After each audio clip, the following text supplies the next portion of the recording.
or exerted effort just to vote for you? Syempre, thank you so much for those people who vote me. Tapos, story time lang. Kasi kaya ako nag-come up sa ganyang likes. 2 days ago, may event kami sa school. And then, ang ginagawa ko, lahat ng nakikita akong group of people, nilalapitan ko, ano pwede mo pa-support? Ganun ako sa kanya. And then, ibubuot ako. May ibang klaseng campaign.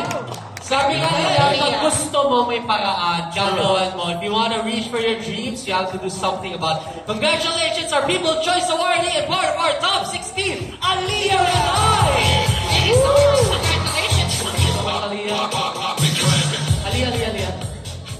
And now, ladies and gentlemen, moving forward to the competition. Grabe, kahit ako nahirapan sa mga sabihin, sino ba yung nanalo? That was something, you kudos to Talents Manila. You're right. Yeah, that's very technical. Yeah, I remember I went to the Facebook page of Summer Body Squares. Sabi ko, nasa yung pictures? Kasi to check out ko, syempre mag-host ka, di ba? So yung pala, it's Google Forms na. Google Forms, correct.